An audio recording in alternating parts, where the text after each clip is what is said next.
स वै मनः कृष्णपदारविन्दय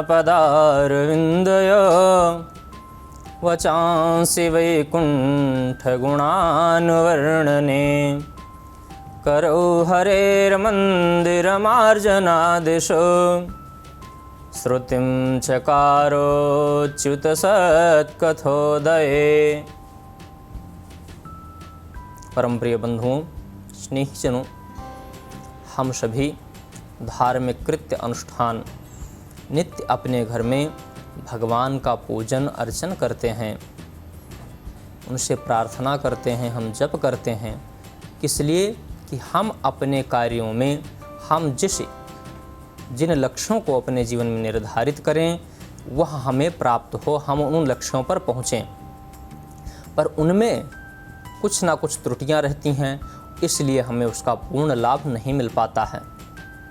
तो किस प्रकार से हम वह कार्य करें, इनमें शास्त्र क्या आज्ञा देता है, शास्त्र क्या कहता है, इस बारे में हम आज जानेंगे। आपको हम बताएंगे कि आपको वस्त्र कैसे धारण करने चाहिए, पूजा करते समय आपको कौन से वस्त्र धारण करने चाहिए और कौन से वस्त्र कभी भी भूलकर नहीं धारण करने चाहिए, जिससे आपको लाभ नहीं मिलता है। सर्वप्रथम पूजा करते समय आपको पूजा का वस्त्र अलग होना चाहिए। आप जो बाहर घूमते हैं वह वस्त्र अलग होना चाहिए। जो वस्त्र पहनकर आप पूजा करें उसे वहीं उतार दें, वहीं रखें, उसी से आपको सदैव पूजा करना चाहिए, तो आपको अच्छा लाभ प्राप्त होता है। और एक वस्त्र पहनकर, अर्थात सिर्फ नीचे ही आप गमछा या तौलिया या धोती इत्यादि पहन करके नहीं, वस्त्र नीचे भी हो और ऊपर जैसे ये हमने दुपट्टा रख रखा है, इसे उत्तरीय वस्त्र बोलते हैं। उत्तरीय वस्त्र धारण करना भी आवश्यक है।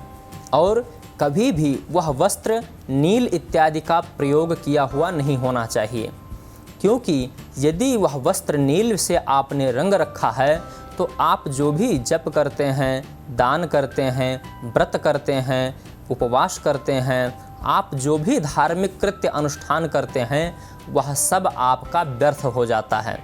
इसलिए वस्त्र में भूल कर भी नील से रंगा नहीं होना चाहिए।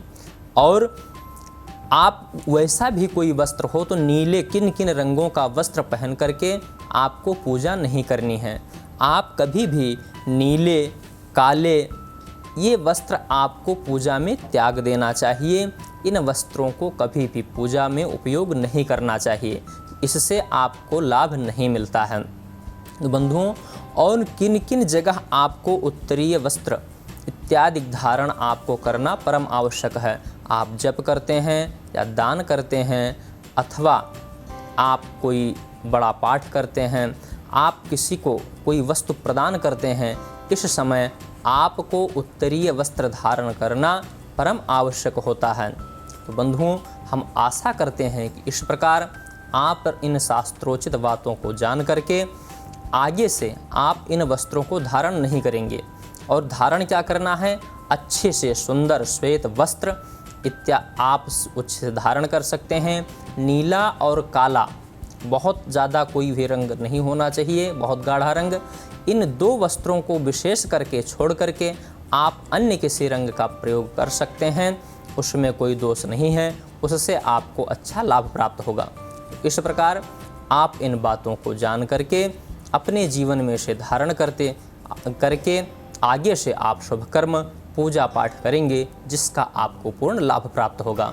हम पुनः एक नई जानकारी आपको पुनः प्रदान करेंगे। तब तक के लिए नमो नारायण।